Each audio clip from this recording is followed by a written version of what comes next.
Va a comenzar hoy Luis Ángel con la siguiente noticia sobre el cambio climático. Don Antonio, ¿quiere introducir usted la noticia? Bien, sí, las voy a introducir. Estos asuntos suele tratarlos bien el país. El título de la portada del país es, en portada lo que sí viene es que China y Estados Unidos, un titular en portada pequeño diciendo China y Estados Unidos dan un impulso vital a la lucha contra el cambio climático. Como este es un asunto puramente científico, aunque ha trascendido a la opinión pública. ¿Y de qué manera? Puesto que cuanto mayor es la ignorancia, más pavor produce los temas científicos cuando no se dominan. Como este es un tema que hace muchos años, cuando empezó, 10, 15 años lo estudié y después lo abandoné por la división de opiniones científicas que había al principio sobre el tema, hoy tenemos la suerte de encontrar entre nosotros con Luis Ángel, que como sabéis es científico, es matemático, y las cuestiones científicas sabe abordarlas mejor que los humanistas. Por eso le voy a dar la palabra para que comente ya el artículo, las informaciones aparecidas en El País, donde la sección de Internacional en página tercera ya a toda plana, las 5 columnas dice: Obama y Xi, el primer ministro chino, o el presidente, eso no lo sé, dan nuevo aliento a la lucha contra el cambio climático. Y yo le cedo la palabra a Luis Ángel para que me dispense de hablar con precisión de un tema que conozco no mejor que la gente informada no científica. Muy bien, pues me gustaría decir, para comenzar mi exposición, que el cambio climático es un problema real. No es algo imaginado o algo exagerado.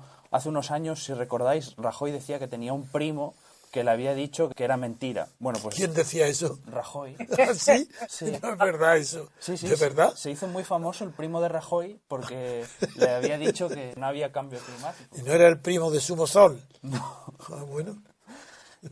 Bueno, pues el cambio climático es un problema real. O sea, se han hecho estudios muy serios, por ejemplo, perforando hielo hasta profundidades de varios kilómetros y viendo la composición y cómo es el hielo, pues se puede saber la temperatura que había hace millones de años y se puede saber la cantidad de CO2 que había. Y todos esos datos nos dan una clara correlación entre la cantidad de CO2 y la cantidad de temperatura.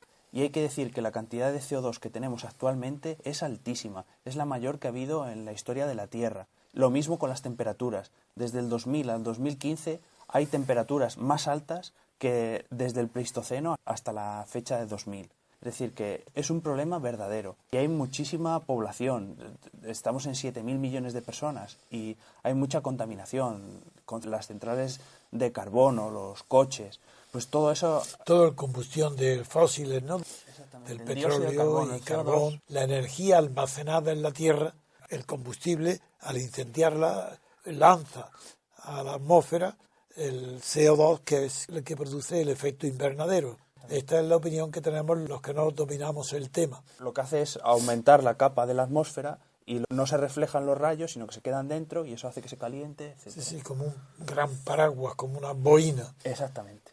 Pues eso, las temperaturas suben. ¿Y qué efecto tiene que las temperaturas suban? Pues efectos muy graves, deshielos, los glaciares, la cantidad de agua dulce partimos, que hay. por tanto, primera base. El calentamiento de la Tierra es real, demostrado científicamente, y no es una metáfora o un invento de los políticos para asustarnos y tenernos. Es cierto. Exactamente. Científicamente demostrable. Exacto. Segundo tema. Si eso es cierto, ¿qué efectos produce inmediatamente, antes de que se note ya en las mareas, en el cambio de las alturas? ¿Qué efectos produce ya? Aparte en el Antártico y en el Ártico. Son efectos lentos, pero muy peligrosos. Por ejemplo, que suba 1 grado el nivel de las aguas del mar hace que muchos animales pues perezcan. Sí. O que se deshiele más rápidamente a los hielos de la Antártida y del Ártico. Entonces, y lo vemos en las ciudades, que Madrid, por ejemplo, tiene una contaminación tremenda. Y Carmena... ¿Puede explicar ese sistema que los países poco desarrollados, que echan poco humo a la atmósfera, poco CO2, pues cumplen, no perjudican a la humanidad, pero tienen unos derechos que los venden, sí, esos que son derechos de contaminación, y hay un tráfico. Eso es monstruoso. Cada país... A ver si lo puede explicar el tema para las personas que ignoran el asunto. Cada país tiene unas cuotas para reducir sus emisiones. Entonces, cuando un país tiene... Emisiones de CO2 siempre. Emisiones de CO2, sí. Cuando un país tiene una industria ¿Es muy la única fuerte, causa del cambio climático, el Sí, CO2, o sí. no hay otras, además el concurrentes? CO2 es la más importante, pero tiene aparejadas otros gases como el óxido nitroso y demás, otros gases muy perjudiciales para la salud, claro. Que también se liberan por la industria, Sí, los coches y demás. también. Este problema climático es un problema político. Por ejemplo, en la India hace 10 años la ciudad de Bombay estaba llena de humo y de contaminación. Y de un día para otro decidieron cambiar el motor a todos los coches y poner uno menos contaminante. Y en 2 semanas se arregló la contaminación de Bombay. Por lo menos disminuyó muchísimo. Eso no es conocido. No. Quiere decir, los medios de comunicación no se han hecho eco de lo que tú estás contando. Sí, esto pasó hace 10 años. Bueno, no importa, quiero decir que debía ser un fenómeno universalmente conocido. Y eso es distinto, por ejemplo, que de la niebla de Londres, hoy hay menos niebla que antes. Sí, han hecho medidas como que, por ejemplo, los coches no puedan estar en el centro de la ciudad, sino restringir ¿En Bombay o en Londres? en Londres. En Londres. Por eso ha reducido la cantidad Entonces, de ¿por niebla. qué hoy se respira o se ve mejor en Londres que antes? Porque han puesto medidas políticas de que los coches no puedan pasar libremente, sino que tienen restringidos los horarios y demás, que es lo que quiere hacer Carmena en Madrid. Y la industria automovilística tiene una responsabilidad grande o es pequeña comparado con la industria no móvil, pero las fábricas del mundo entero que están lanzando CO2, ¿tiene tanta importancia la circulación de automóvil o no es tanta como la propaganda presenta? Yo creo que tiene bastante importancia, o sea, porque es En lo que las más se ciudades, usa. seguro, Sí. porque en las ciudades es que se ve, te alejas de una ciudad y luego te acercas y ves encima una sombrilla, pero a escala mundial, ¿sigue teniendo esa importancia también o no? ¿O Eso ya no, disminuye? no lo sé, no se lo puedo decir. De acuerdo, no hay estudios comparativos No. de ciudades en comparación con el mundo entero. Bien, yo hago las preguntas que se haría una persona inquieta, que no ignora el tema, pero que quiere, está interesado. Entonces, ¿tú cómo enfocarías el tema? Porque es verdad que ha trascendido que los países pobres hasta ahora han contaminado menos y han protestado de que se quiere imponer normas a todo el mundo a partir de ahora rigurosas para que se deje de contaminar tanto. Y los países poco desarrollados dicen, bueno, pero ¿cómo? Ahora no nos dejan a nosotros que nos industrialicemos como a vosotros. Exactamente, ese es el problema. ¿Y que ese problema cómo se resuelve? en estos intereses tienen que ceder todos parte de su potencia, claro.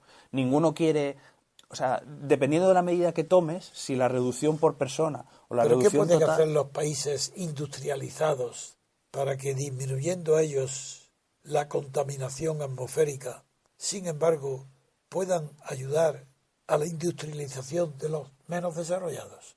comprometerse ellos los primeros, que es lo que dice Merkel. Dice, nosotros hemos sido los que más hemos contaminado, entonces nosotros los primeros en desarrollar energía verdes y demás. Para que puedan los países del tercer mundo, de los poco desarrollados, Tengan comenzar más ya. posibilidad de contaminar que los grandes. Julio, ¿tú tienes sobre esto criterios? No, lo único que conozco es la teoría de James Lovelock, la teoría Gaia. Claro. La conoceréis, que bueno, Sí, sí, Lovelock lo que dice es que la Tierra lo que hace es autorregularse, que es un mecanismo exactamente. activo. También anticipó, estoy hablando de memoria, pues del año 70 y algo puede ser el Es que libro. yo he comentado con Luis Ángel que a mí me pasó igual que a ti, que en los años 70 estaba de moda, no de moda, pero muy insistentemente la teoría del equilibrio automático de la Tierra, no de la Tierra, del universo. Es que en Inglaterra tiene muchísimo prestigio Lovelock, todavía vive, tiene 92, 93 años. Pero claro, lo he preguntado a Luis Ángel, me dice que bueno, que eso en los años 70 todavía se podía defender, pero que hoy ya no, hoy está demostrado científicamente el daño tan grande y tan rápido que está causando al equilibrio ecológico, a la sanidad atmosférica y sobre todo a la elevación de la temperatura en el planeta. Que eso ya hoy es indiscutible. Don Antonio, él dijo en una entrevista que el daño era inevitable e irreparable. Él dijo que no quería, pero estoy hablando de memoria, esto pudo ser una entrevista hace 6 años. Él se ha dedicado a plantar cientos de árboles cerca de Cornwall. Como ejemplo para reabsorber el óxido. Efectivamente, en Cornualles, en nuestro Cornualles, que es el Cornwall británico, y lo que dijo es que había que hacer centrales nucleares urgentemente porque no iba a parar la capacidad industrial de producir de países del tercer mundo en los cuales no ha habido revolución industrial. Por ejemplo, os voy a dar un dato que yo no soy especialista ni en esto ni en nada, pero hay un dato interesantísimo que siempre se publicaba en Inglaterra, por el cual China o India, por cada unidad de producto que producen, utilizaban una cantidad enorme de energía mayor que la que utilizaba en su día Alemania, Francia, Italia e incluso los Estados Unidos, donde la energía solía ser muy barata. De tal manera que lo que se ha hecho es pues llevar el problema de una parte del planeta a otra. Sí, yo también conocía eso, sí. Bien, pero le devolvemos la palabra y la dirección de este tema a Luis Ángel. Sí. Hemos dicho que hay un problema, hemos dicho que se está debatiendo ahora mismo en París cómo atajarlo. Ya hubo un protocolo de Kioto en el que los países no hicieron nada, llegaron a una serie de acuerdos, pero que han incumplido sistemáticamente, y veremos si ahora en París salen acuerdos auténticos para reducir las emisiones. Y parece que se está dando pasos entre Obama y el presidente chino. Pero China, según las noticias que recibimos, parece ser que se ha convertido en un tiempo récord el país más contaminado, más difícil de vivir en él. ¿Cómo es posible esto? Es que la industria china está mucho más atrasada que la del resto del mundo y está utilizando procedimientos primitivos del carbón anterior al petróleo. ¿Por qué China está peor? Usted ha dado con la clave, porque está usando centrales térmicas de carbón. Ya está. Entendido. Y aparte que tiene mucha población, entonces claro, con que cada uno tenga un coche, pues ya contamina.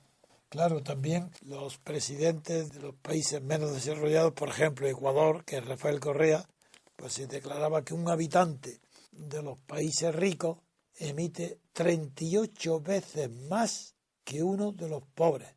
¿Tú lo crees posible esa cifra o es una exageración? Es verdadera. Es verdadera. Sí. Bien, entonces el problema ya no te corresponde a ti, el problema más bien me correspondería a mí, en el sentido de que por estar habituado a pensar políticamente y en la dirección del mundo por parte de los hombres, de los gobiernos, debería pensar si el sistema que hay actualmente va a conducir a algo bueno o va al desastre. Y desde luego, el derecho de vender las cuotas que te queden para contaminar, que no la has usado, vendérselo a los ricos, ese es un sistema absurdo, porque eso implica la conservación del mismo ritmo de contaminación. Luego ese sistema hay que suprimirlo. Ahora bien, es que no siendo un verdadero experto en el uso de las energías alternativas ni en la rentabilidad de las mismas. No tiene por qué ser alternativo, puede ser, por ejemplo, la central nuclear, que en contra de lo que se piensa no contamina tanto como una térmica. Eso lo sabe todo el mundo. No, eso sí, y es muy de conocimiento general que la nuclear no es contaminante, o solamente que sí tiene unos peligros que no tiene la carbonífera. Y bueno, los residuos que produce son muy perjudiciales, pero son muy pocos, porque estás haciendo una fusión nuclear, entonces es muy eficiente. No, los peligros de la nuclear es, primero, guardar los residuos, que cada vez, claro, hay más, y son miles y miles y miles de años que dura. Sí. El peligro de radiación. Ese uno, pero sobre todo el peligro que es el accidente, como los que vivimos recientemente en Japón, o lo que pasó también aquí de la Chernobyl. Eso es lo que se teme en la nuclear. Y los pueblos más atrasados en el conocimiento científico son los más reacios a la extensión de la energía nuclear. En Francia hay 60 centrales nucleares, todas propiedades de la empresa nacional francesa. Y aquí tenemos una central nuclear exactamente a 80 kilómetros en línea recta. O sea que si alguna vez hubiera algún accidente, que en Francia no ha habido, es pues no tendríamos ninguno de los beneficios, pero sí tendríamos todos los perjuicios. La luz eléctrica, por ejemplo, en Francia para uso industrial, hace muchos años, ya era un 50% más barata que en España precisamente por ese tema, ¿eh? Ahora bien, el periódico, siguiendo, Luis, contigo las informaciones, en las páginas siguientes, aparte de reproducir gráficos interesantes, porque vienen los 10 países que más emiten en tantos por ciento, toneladas, y que son Estados Unidos. El que más es China. No, pero en China el índice de aquí es el 25,4, mientras que Estados Unidos Pero claro, es que no lo hace por población, porque si lo hiciera por población, China tendría menos que los demás. Sí, es el porcentaje del total de emisiones. Exactamente. Digo que si se dividiera por población, China sería el más bajo, Sí, por la cantidad de habitantes que tiene. Bien, eso lo quiere decir. Pero en general, el perjuicio que está causando a la naturaleza, China es el primero, que tiene un 25,4. ¿En qué medición es? No lo sé. Un porcentaje del total de emisiones. El porcentaje del total deterioro de la atmósfera. Estados Unidos, la diferencia es grande, porque es un 14,4. Europa, la Unión Europea, de los 28 países, es el 10,2. Claro, es menos de la mitad que China. Y la India viene a ser casi igual que Europa, un 10%. Rusia, en cambio, es más baja que ninguna, el 5,4%, y Japón, teniendo tantísimos habitantes como tiene, sin embargo, tiene 3,1%. ¿Por qué baja Japón? Por la nuclear. Bueno, estamos comparando Japón con India, que tiene 1.000 millones, Unión Europea, que tiene 300 millones. Sí, pero es que Japón tiene 102 y... Sí, bueno, Rusia también tiene 150. No, Rusia tiene más. Sí, bien, Brasil. Entonces, ¿y qué es lo que reclaman estos países? Por ejemplo, la India, que tiene el 10%, sigue reclamándole mayor esfuerzo, mayor disminución en la contaminación a los países que tiene por encima, pero ya no se fijan los que tiene por abajo. India reclama mayor esfuerzo a los países más desarrollados, que son los que emiten más, salvo China, que China no es la más desarrollada y sin embargo está la primera por cantidad tan grande que tiene de habitantes. Claro, que hay una pelea entre bajar la contaminación por persona, que ahí salen beneficiadas India y China, o bajar la contaminación total, que ahí salen perjudicadas, porque al tener tantísima población, pues contaminan más, claro.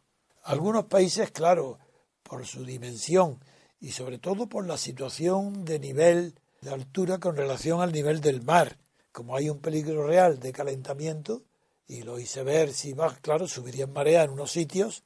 Pero claro, hay países muy vulnerables al cambio climático o más vulnerables. Por ejemplo, los que ocupan islas que pueden llegar incluso a desaparecer, pero islas habitadas. Los Países Bajos o las ciudades costeras como Nueva York. Obama contaba que estuvo este verano en Alaska y el mar amenaza con tragarse pueblos enteros. Los glaciares se derriten a un ritmo sin precedentes. Sí, estos son peligros reales que requieren una aceleración en los esfuerzos para disminuir la contaminación y el calentamiento de la atmósfera.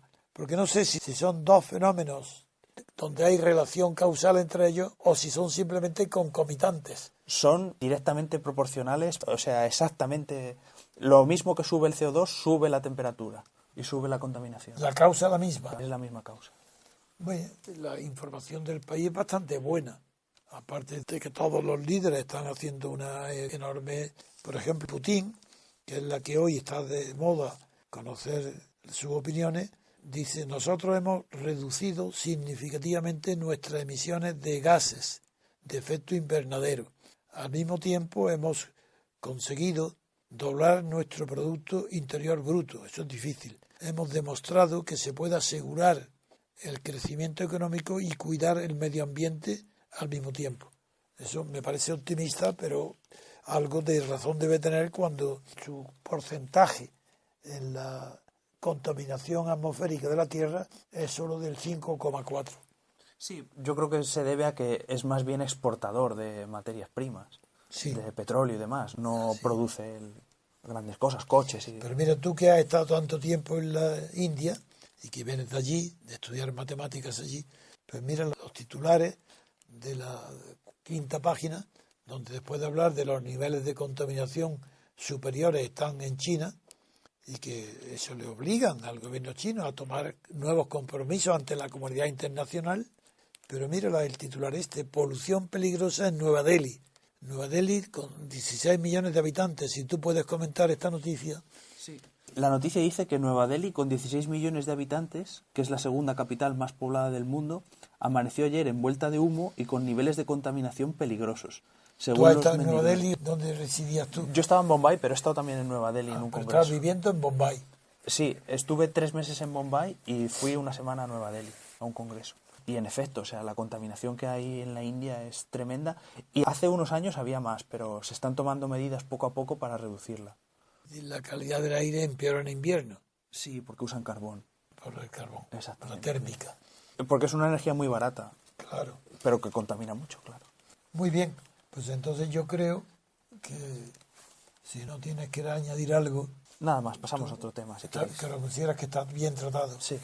Bueno, yo considero que es poco porque cuanto mayor es la ignorancia, mayor preocupación tienes de completarla o asegurarla. Y este tema, que me preocupó mucho en los principios del 70, como ha recordado Julio, pues después no es que lo he descuidado, es que tenía otros temas que me urgían más que este. Y hoy me di cuenta que es un tema gravísimo y que está sin resolver y que es una de las causas que pueden clasificar a los países y a los gobiernos del mundo por su mayor o menor sentido de la responsabilidad política ante las futuras generaciones por este problema.